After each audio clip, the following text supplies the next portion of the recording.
So, welcome everyone to the show. Today I have a special guest. His name is Griswold Grizz, or Griswold Grim. Yeah, explain your name. Officially, it was a fighter pilot handle, GrimGriz. Because back when the internet started, weren't so particular about tying your legal identity to it. But then at some point, they wanted full names for stuff, and I was GrimGriz. So there was a fighter pilot handle, and then so I expanded it out into a full name for documents and stuff. Nice. So now it's an identity. It's interesting what it morphed into after that, but Yeah, that is interesting. So, how did you become to be known as that?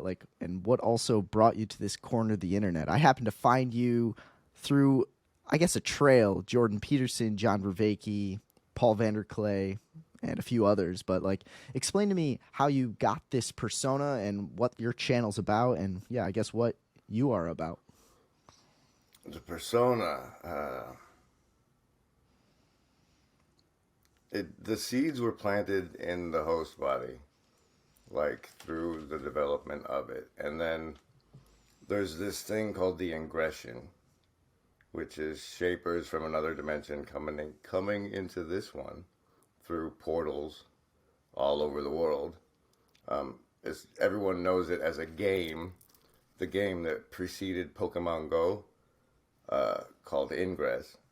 And at one of those portals, the general came into the body of the guy playing the game and melded with the internet identity that had been cultivated in a retreat from physical reality over the course of his life. Interesting. So that's kind of how you got your name, or? No, the name came most originally. My friend John was running a tabletop role-playing game based in space. And my character was the best fighter pilot this side of the Mississippi, Griswold Gonzalez. And then the Grim came along later. But it was little seeds of identity from the different worlds I've inhabited, the fantasy worlds I've inhabited, the expressions of personality I was able to manifest there, cobbled together into one coherent internet presence. Sure. And so I guess what inspired you to start making videos and start talking the way that you do? And how did you get connected with Paul Vanderklay and John Vervaeke? And I guess that's quite a few questions all in one, but... The path. Yeah, explain the path. I basically having abandoned life, then finding Peterson and watching YouTube and eating only meat and seeing what would happen. Then the YouTube algorithm presented me with a fork in the road. One involving fasting and basically cleaning up the temple and getting in contact with God. And then the other one, internet truth or conspiracy bullshit, like Pizzagate and yada yada. And so I took both paths because that's the way I am. I'm making no progress. I've always been a lukewarm, bridge sitting, fence riding kind of guy. And I had so much time on my hands because I had engineered, the win condition for life was maximizing my leisure time. Having to go out into the world and be an NPC and play the money game and do all that stuff was what I had been avoiding. When I was sitting there playing Overwatch was me winning life up until this point. And then this truther dude comes on saying that they're doing horrible stuff to kids down the street at the donut place. And I'm like, okay, this is my one life on Earth. Maybe it's a worthwhile endeavor to try to make it better for some kids that are in trouble. And but I had a lot of time on my hands, and I'm trolling this dude's Truther channel live streams, and he gets irritated with me and says, you could just make your own channel. People will watch. And so I did, and people did. And that pursuit led me to this channel called Sorting Myself Out, which there was a point where everybody was eating Jordan Peterson stuff, and they ran out. And so all these little channels like Pajot and Vervaeke, though the algorithm fed them to the people that had been eating Peterson. And one of those was this guy who had made himself the poster child for living the 12 rules or whatever on this channel called Sorting Myself Out. He scored a Peterson talk early on, which he at one point claimed was due to signal magic. And so that channel had caught my interest during the Peterson days, and I had stayed with it. So when I left the Truther stuff, I leaned back into that direction. And at that time, that channel had been given over to two other people. One guy living like basically in a trailer in Canada, and some other kid trying to start a therapy, whatever. And they hadn't done internet community discords yet. And I had, so I got involved with that channel. The Redhead Kid splits, and then so I get deep involved with like running a bigger channel because it had like 23,000. And then it goes bad with me and the other guy. I go live streaming off for a year and come back around, and I'm just trolling Vanderclay. But I apparently make a point. No, I get so frustrated that he's missing a point that I make a video he notices. And then his people notice me, and eventually I get to talk to Vervaeke, so. Interesting. And I guess, what would you say this little corner of the internet is about? Like, if there was like a mantra or like just a moral that these people on this corner of the internet are trying to get to, what would that be? For me, it's a very different thing. It's the way frogs are amphibian, the internet is to humans now. Like, you can go, like right now, you and I are underwater in the amphibian metaphor. And so, but our attention is in a place, and it's an invisible place, and that place, Sevilla called it the corner. And it's like like Paul's got this great flagpole video where we rally around certain things. And these things are clustered around Christianity, cognitive science, this whole cluster of concepts of interest that we've clustered around. And all these interests have led us to the same comment sections. And basically at some point we looked over, hey, I know you from that other comment section. Yeah, we talk on the Discord. And so the placiness of this new underwater realm is what this corner is to me.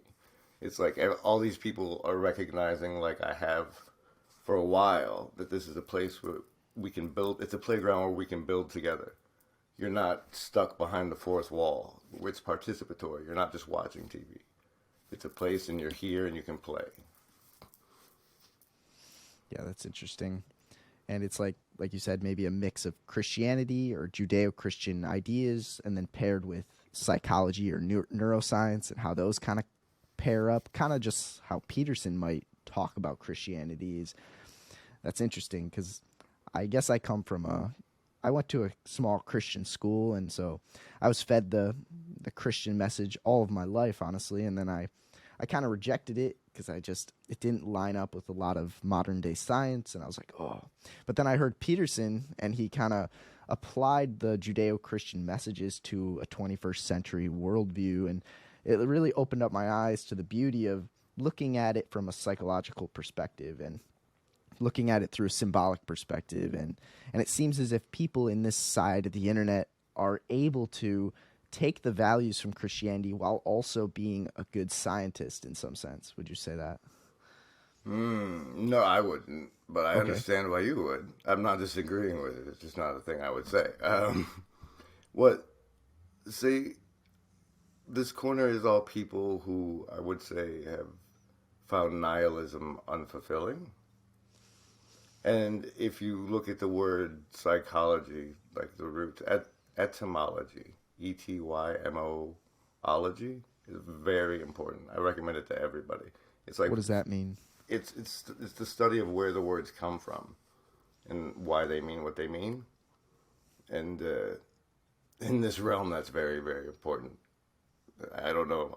I'm not good at making a case for things, but you'll find it to be true. And in that case, psychology is like the study of spirit, because psyche used to mean soul. And so that psychology is a route back to God makes perfect sense. That we pulled it out and become the analyzer of it. Like, we're this objective observer looking at these facts and we're putting it together. That's the myth that we're being brought out of. We're not that. We're these embodied, like, we're here living it. We're like, it hurts when you, like, what you're doing to those monkeys is not right. Life is, it boils down to whether or not life is sacred and good. And people, it takes a while for people to realize that's what it boils down to. And I think a lot of the people in this corner are getting there, and that's a place where people are finding their way together, and they're finding that they're not alone in, like, how everything that's being presented in the media as the narrative of what's normal is kind of really weird. And, like, if you don't have other people that see that, you feel really alone about it. And so it feels really good for these people to find that there's other people. And so what my channel has become at this point is sort of community service to those people. It's like, yes, we're all together. This is us. Look, Chad's over here doing this. Gavin's doing this. Jacob's, look, there's Grail Country. And so I try to be like a bar for all the people up front that are at these other channels get to come by and hang out at. It's the placiness and playing together and stuff that is really driving me at this point. That's amazing. And would you say that you've formed true connections with these people who have come to play in your place or in this corner? Well, like, you can't see it because of the cut of the thing, but this drag, people send me stuff. I mean, when you touch other people's lives, they show you in different ways. And, like, so that's, like, you open up your Patreon so that people that express their thanks that way can do it that way. And you allow participation in, like I run people's logos and art and stuff. And it's just lifting each other up because we're all here together. Sure. And I just have a question of, like, do you have a religious background? Like, did you grow up in a specific religion? No, I grew up, secular was the religion. Set. I was a set worshiper. What the television told me life was, I believed life was. Like, how to be a man, I learned from I learned from John Cusack. I was like, what romantic comedies told me women wanted was, I was trying to build myself off that because I didn't have a first draft that I was growing up into. And when did you start to notice that maybe that secular worldview wasn't deep enough or wasn't meaningful enough for you to act in the world with? It just wasn't on the surface. Like, why would I play this game? This game is horrible. The game of life? Yeah.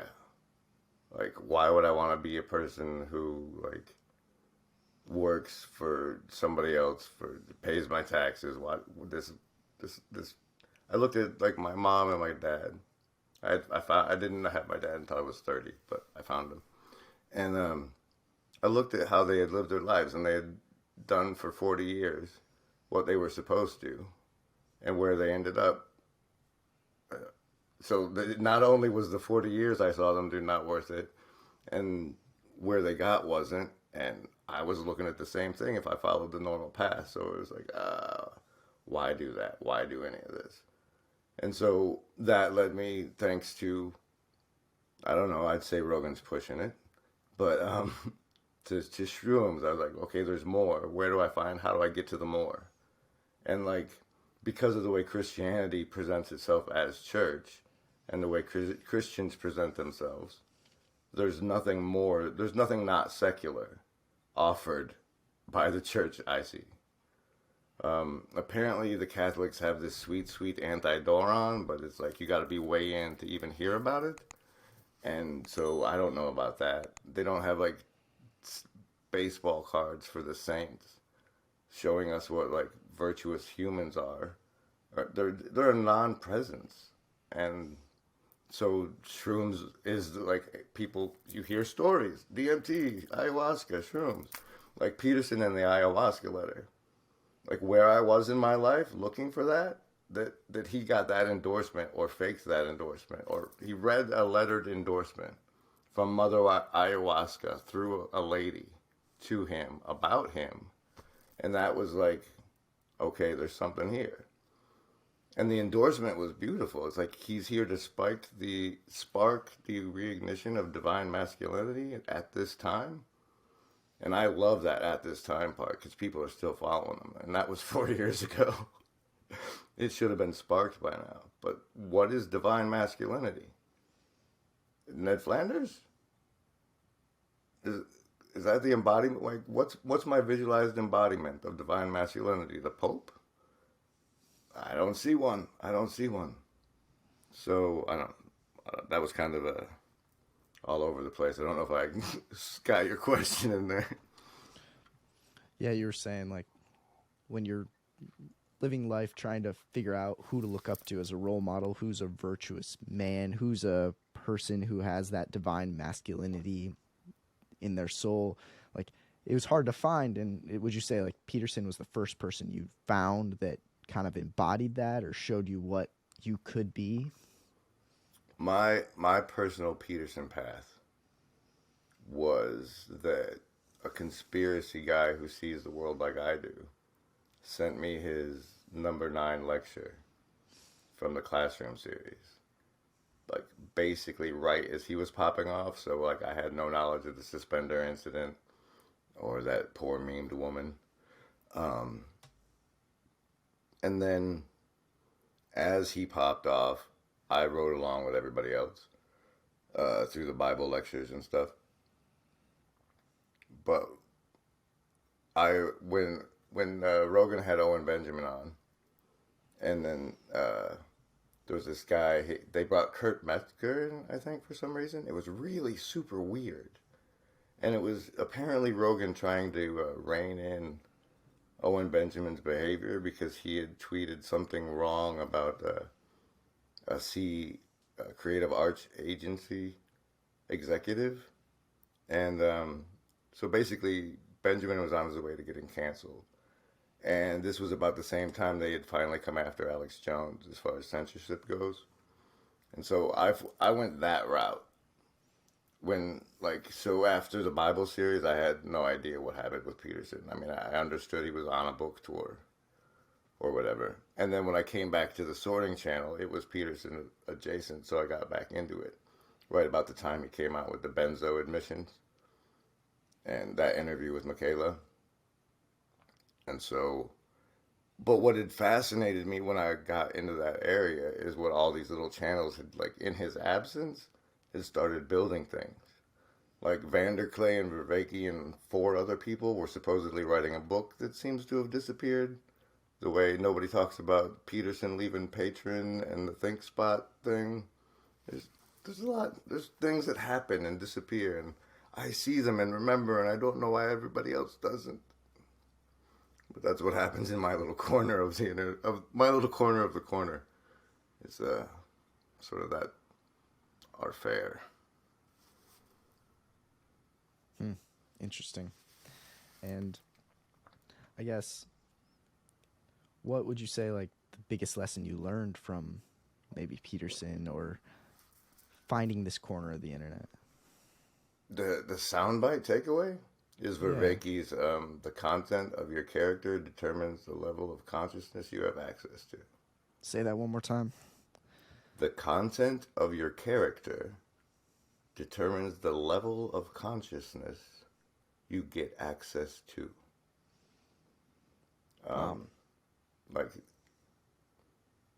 And it's a qualia thing, if that word means anything to anybody. But it's like, what does that word mean? It's kind of like the feel.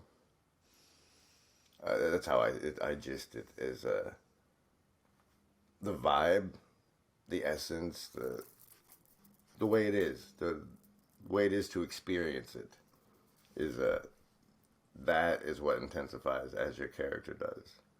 I mean, the hedonic appeal, you're in a pleasure machine, and you've probably spent several years of your life finding ways to pleasure, but by pursuing the self-discipline and the content of your character, it like lifts your experience up the tree of awareness, and everything gets so much richer.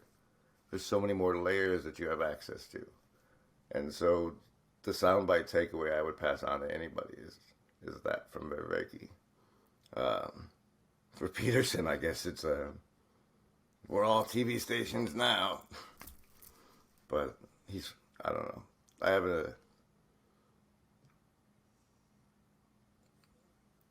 We won't talk about that. Yeah, I'm not sure what you're trying to say, but I love that Vervaeke quote. It seems like instead of pursuing what is super pleasurable or expedient, pursuing that self-discipline, that self-development, and that, I guess, that character growth, your life actually becomes so much more livable, or just living life becomes so much more enjoyable / meaningful, would you say? Or it's experiential depth. Experiential depth. Maybe when you're talking with someone, you might actually listen a little deeper or care a little more, and the relationship might go deeper, or maybe the relationship you learn with yourself. To appreciate how, like, one sentence from one person has stayed with you for 40 years. Like, how much emotional impact can be in one moment. And then you're more present to the moment because you've developed your character, which means you have more impact and gravitas in people's life. And then the love and reciprocity that's exchanged in that makes your life so much more richer. That's beautiful. Yeah, I could definitely see that happening. And when you are engaging in these online talks, do you feel like you are able to connect with people because of your understanding of that idea that if you develop yourself, you're going to be able to help others and have a deeper experience? Like, what I'm trying to say is like, I guess a lot of people might say, why wouldn't one go to church to form a community and gain these experiences, etc.? But it seems as if the church can be a hard place to do that, and these online communities seem to work better, at least for you in this corner. Why do you think that is? I think my congregation isn't people that can go to church. For like most prisons are mental, but for people like me, there's no way, because if I go to church, I'm gonna have to lie. I have that. People are gonna want to touch me, shake my hand, get my name so they can and fill out this form, and they're gonna expect me to sing and clap and do all these other things that I have no motivation to do. And it's the social. I can avoid all those social expectations and getting attached to that community and they don't even believe what I believe. So why church? So, no, I'm here for the virtually not alone. Like, and it's getting so much worse because there's like so many people in their 60s, 70s, and 80s that are living alone with nothing but the TV every day. I mean, the ones that can get to the internet, and those people we need to be there for. And that's the boomers that are aging into. And the way that individualism has been sold to us, there's plenty of people not having children to be there for them in 40 years. So there's more and more old alone people. and then what they're doing in Canada with the maids. So What are they doing in Canada? I don't know what you mean.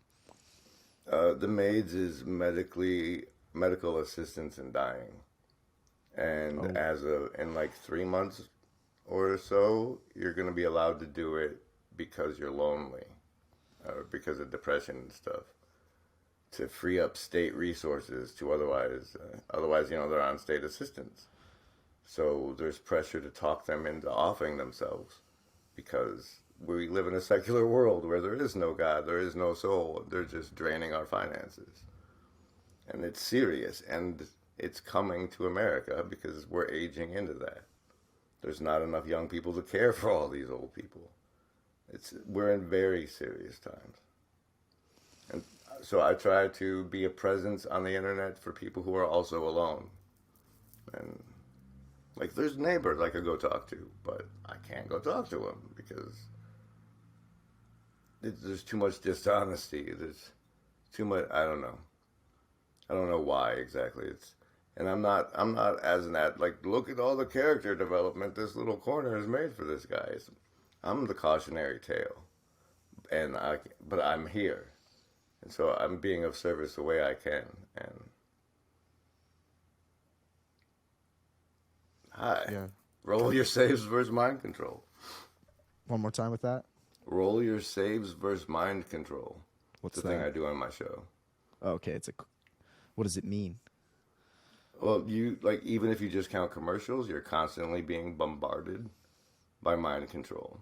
And in Dungeons and Dragons, you get a savings throw against a spell or something somebody casts on you. So I roll these dice for everybody. I let Okay. them participate by choosing what to base their roll on. So that's their buy-in, is they choose which one, and then I roll them. And if it's over 10, they take half damage from the rest of the episode. But mainly, it's a reminder that people are always trying to influence you, and you're swimming in it. And so that's why I do it. Interesting. He was big that I got Vervaeke to do it, or that Nice. Vervaeke allowed it in his presence. Yeah, it's a good reminder because there's so many influencers in our community and our society, and like you're saying, it seems like our society is turning more and more secular, turning away from God, whatever that might mean, and Or the focus. sacredness of life. Yeah, And that's the value of you also. I mean, life matters. It's not reflected. Like in way early in the Bible, they have this thing. They say like, enmity for the seed and the fruit of her womb, or whatever. It's this. They call it feminism, but it's anti-motherhood. It's a war against a good life, a good life. I don't know, man. I'm getting off the rails. I'm sorry. Oh, I understand what you're saying. Like, yeah, a lot of people, maybe young people my age, I hear a lot of girls say, "Oh, I never want kids. I want to just pursue a career and focus on my individual self." And then I say, "Well, what about you when you're 60? What about you when you're 40? What are you going to do with yourself? It seems like you might be missing out on something super divine in some sense. Like, this is going to Literally. provide." Yeah, like It's literally sacred. And Mhm. like, there's the magic moment of holding a child in your arms. The amount of you that you didn't know was in you, that unlocks. If you want to develop yourself, give that shit a shot. So it's what life's about. We're all on this rock, surviving. Why? So we can see a child smile and keep them safe and warm and be there for each other in the darkness. That's the best you. The you you'll love the most is the one that's, I don't know, not career oriented. Career oriented, I suspect, but Yeah. it takes a while to figure shit out, man. Especially if you grow up with nothing. Like, we got the internet, you're growing up with everything. People are trying to sell you everything. Hard times, bro. Yeah. But are you optimistic in any ways? Do you think there's a path forward through this influence, this secular influence? I'm optimistic that the Book of Revelation is accurate. In what way? Jesus comes back.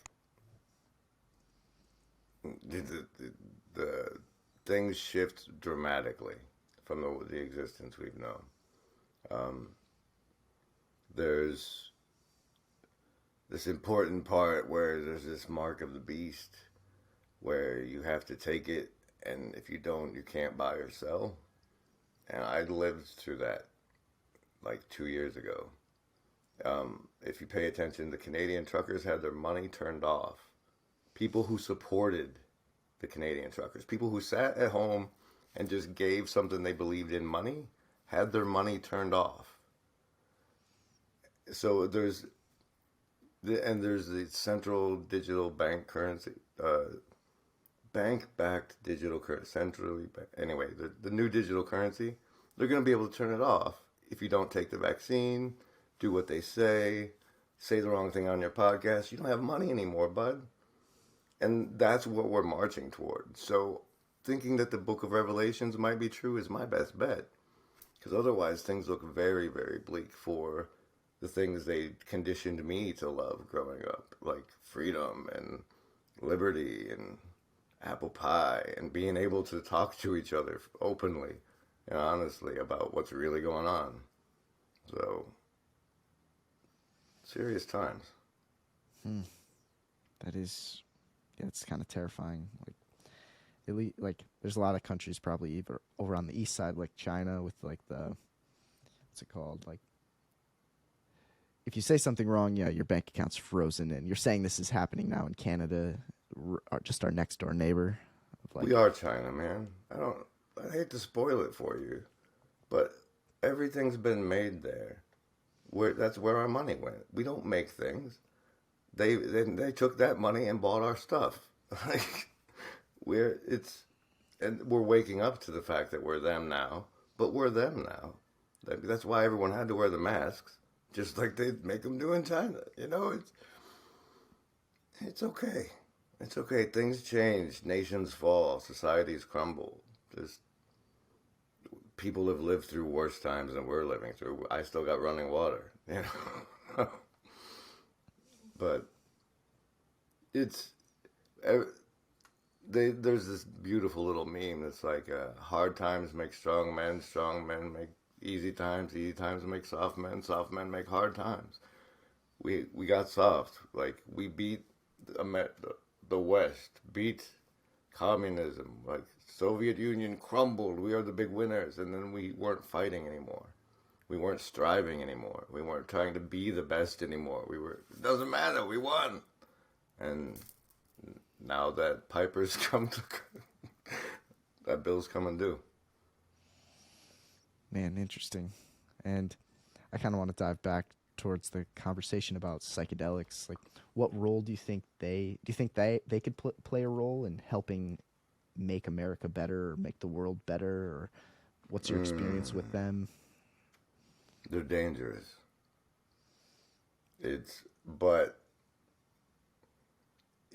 I pursued him and I saw the shining darkness. So whatever, like, if it's a marker of what's happened to people, if there's a division of people who have and haven't, I'm on the other side now. And so you might end up like this. But for me, it was worthwhile to let it show, like, disturbing the state of consciousness that you always operate under lets you see how much of what forms it, like how much of it you would otherwise have taken for granted, like the way that your brain constructs reality for you. Like the shrooms I took, I mean the time I was inadvertently mushroom poisoned, it was like, I call it busted down to pretest. Like, I was aware of things that my brain does before it shows me reality. Like, I was seeing too early before the set was all constructed. And so I was watching it that happen that way. And then, like, the Shining Darkness experience was something I'm hesitant to say in case people try to replicate it, because I think it was one of the more dangerous ways to do mushrooms. Um, but that in that experience, I lost the sensation of temperature.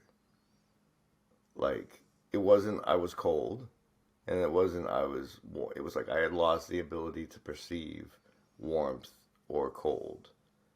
And it gave me a deep, deep appreciation for something that I had always taken for granted. Like how fantastic these machines we're in actually are.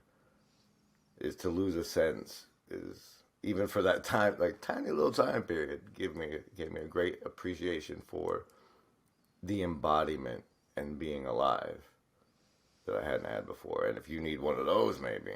But no, I wouldn't recommend it. I wouldn't recommend it until you fasted. Because, like, if you can't not eat and just do water for at least 3 days, then you haven't tried then shrooms and psychedelics and stuff are you taking an easy way. It's kind of like out and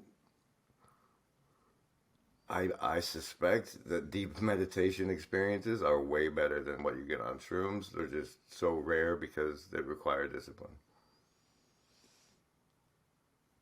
But, like, if you're thinking about doing any kind of psychedelics, ask yourself, can you even fast, bro? Because if you can't even fast, then you're not ready for shrooms, probably. Interesting. Well, let's see. I guess I've done psychedelics maybe like 10 times, which maybe sounds like a lot for my age, but I also have fasted as well. I fast daily, actually, like through intermittent fasting. I haven't actually done the 3-day fast. Would you recommend someone tries that? There's this weirdo I found on the internet when I told you about the two paths. The path that wasn't the conspiracy path was like fasting and prayer. And the notion was that our nervous system is an antenna to God. And like in the way the book, I guess the guy Daniel in the Bible wouldn't eat the filth they were trying to feed him would have like dirtied his connection to God. And so that by living clean, like cleaning out your entire system for 3 days and seeing how you operate, like what it's like when I'm not, like, first, have you met yourself when you're hungry? Because if you don't know yourself when you're hungry, you don't realize how much you're not just your thoughts, right? So, but there's the general notion, if your body's clean, you can hear God better, is worth investigating. I would recommend investigating that. But like for people who it's a medical problem to fast, I officially don't recommend it. And you've experienced this kind of 3-day fast and had good results? Yes, once I managed it. Once I managed it, but I didn't stop smoking or cannabis at the time. So it wasn't a completely clean thing. I'm working on developing reverence for my temple. I understand intellectually that my body is the temple, but there's decades of deprogramming, ritual addiction behaviors that have to be overcome at this point. And as I said, I'm comfortable still being a cautionary tale, not a success story, as far as personally. Sure. And like when you did fast, did you actually feel that connection with God, whatever that might mean? Did you hear did the antenna work, if using your metaphor?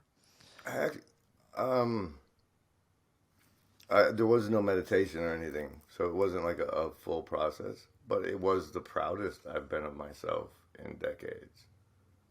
And I will say that other attempts I've made, strange occurrences happened to, like that happened to be the night my roommate slept walk into my bed when I was trying to like stay clean. And so, I don't know, I think it might be a serious deal. Like, we keep the secular world gives us the blanket of disbelief. And the faith we put in the disbelief keeps us to some measure safe. But if you start to acknowledge that spirit's real, soul is real, then you get to the point where you have to acknowledge that the people, the adversarial spirits, are also real. The spirits of destruction, are the bad guys, are also real. And if you just don't believe in any of it, you don't have to worry about that. So I consider it like a safety. I call it the mustard seed blanket. You use your faith to pretend it's not real, and it keeps you safe, kind of, mostly, unless something really wants to eat you. I don't know where that came from or went, but yeah, it's serious. I'm not. You're gonna look if you want if you want to maximize your machine. Like I said, pay attention to names. Huberman, Uberman. I mean, there's your instruction manual. But what I'm saying is, like the development of character, the discipline, the fasting, that sort of thing.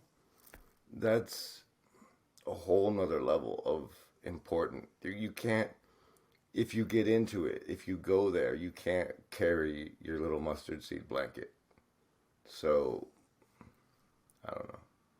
The mustard seed blanket, which is like the comfort slash... Atheism might be right. There might not be a God. That blanket. Okay.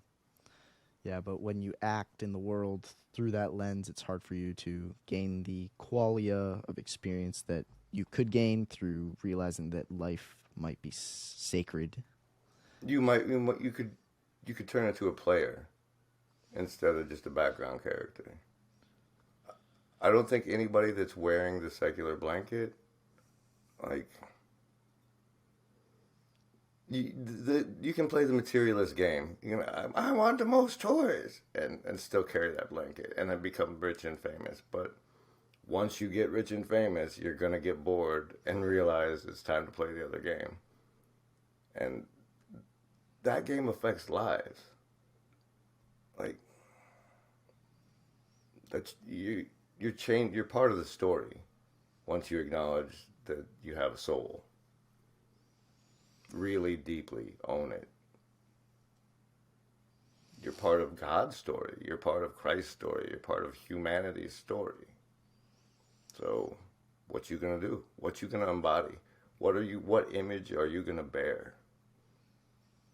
Welcome. Welcome. That's really well said. Kind of reminds me of this quote from Solzhenitsyn, the line between good and evil runs down the heart of every man, where it's like, you know, we each have the ability to make the choice of, like, how are we going to impact the world? Are we going to try to impact the world in a positive way or pursue what is good, maybe God-pleasing, or are we going to pursue the opposite? And I feel like everyone... Yeah, but whoa, stop. Go ahead. Stop there. It runs through every man. Are you going to pursue it? Well, the obvious answer is no. I'm going to be a good guy. But you have to actually sit with the question. Because otherwise, are you going to be, could you? What if I decided not to be a good guy? Like, it's actually an option. I mean, you can take the trite quote, but if you don't face your own darkness, it might sneak up on you. And it took me a minute, but I kind of asked for it. Like, I asked for the universe to show me why anybody would choose the dark path when it's obviously stupid and hard. And then I got offered enough temptation to understand. It's like, okay, there's enough of me that would say yes to that for me to see why people might choose evil. But until I sat and wrestled with that, that quote just rolled off of me like water, bro.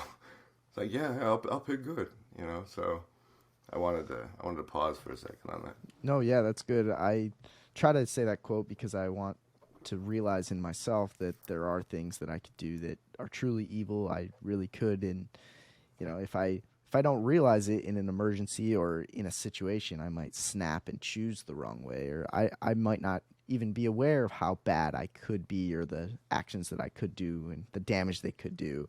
And so it's like, you're probably right. I am somewhat naively saying that quote, hoping that I choose the good path. And I guess the question is, how do you recognize the evil inside you? How can you be shown that?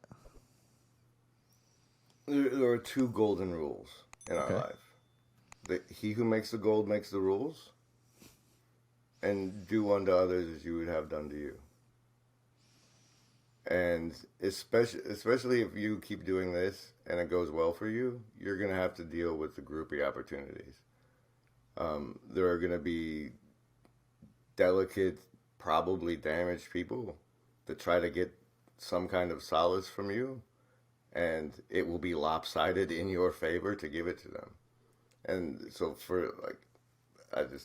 that's a likely temptation you're going to face as far as like the potential evil. And like, you have to put yourself into the position of the other person, like how, or you don't. That's your choice.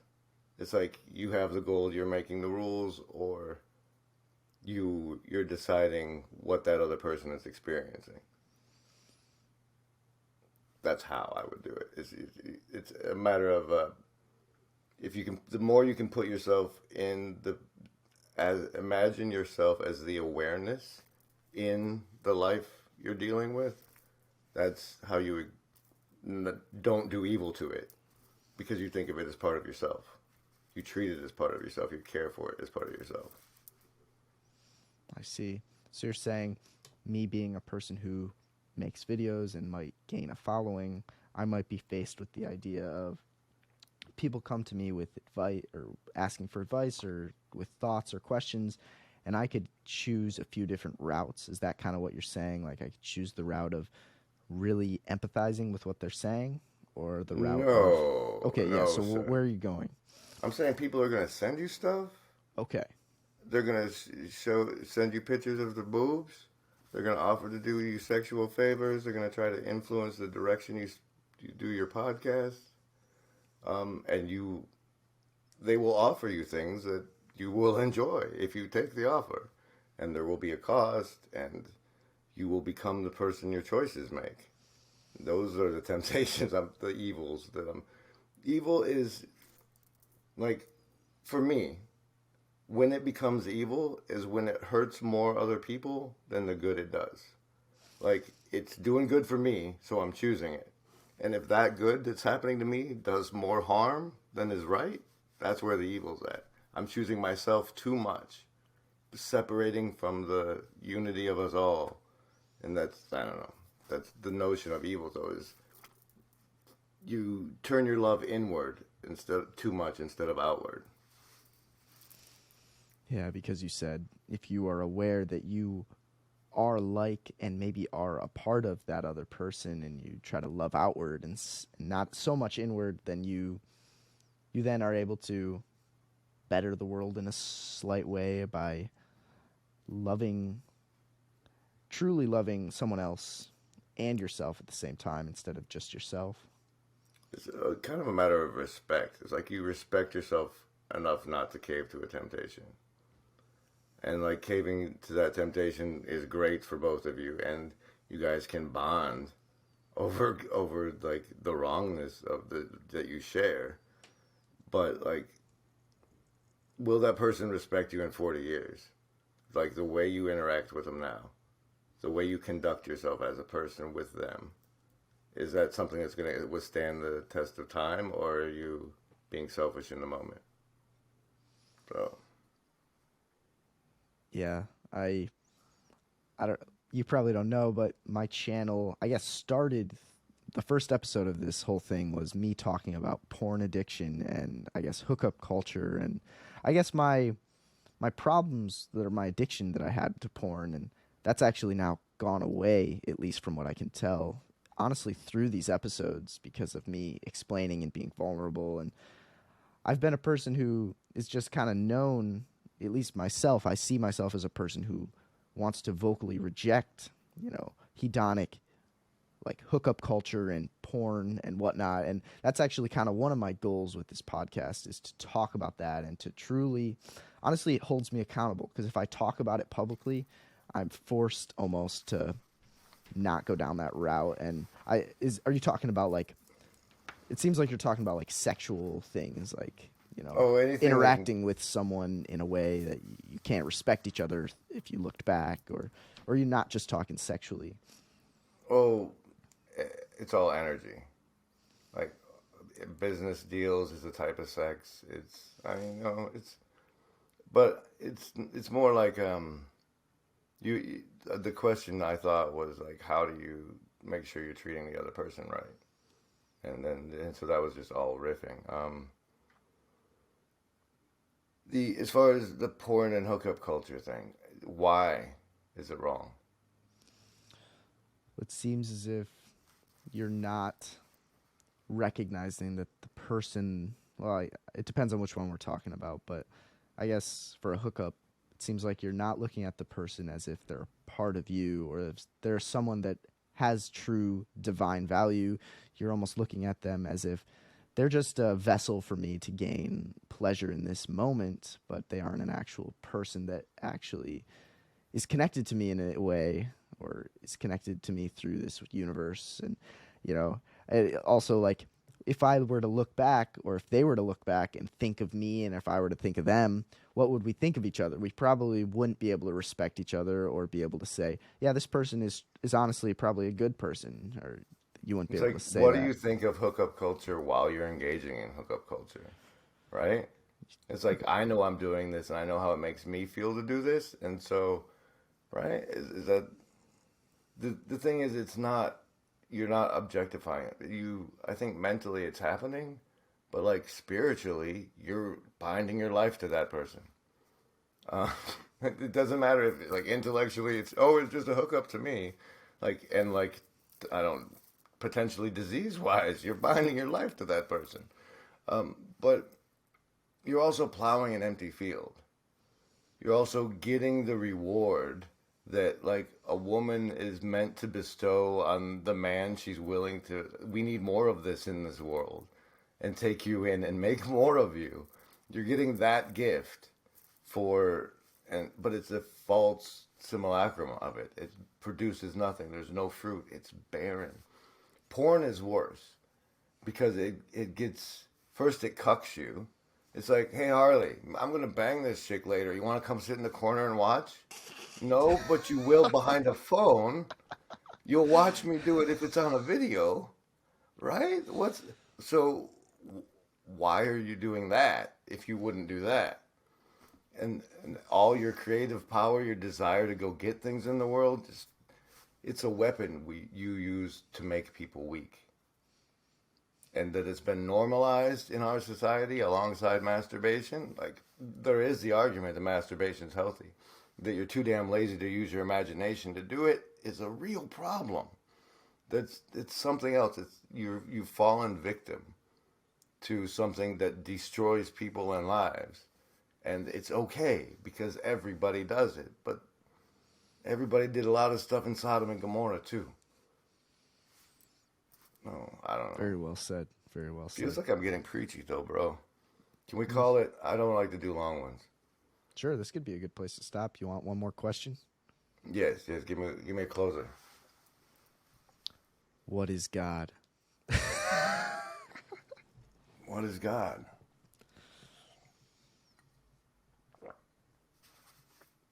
The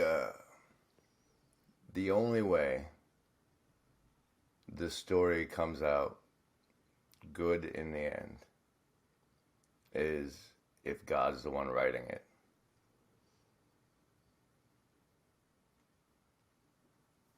And the only way to live in it is to hope to hell it comes out good in the end. Thanks for having me, Harley. Yeah, thank you, Grizz.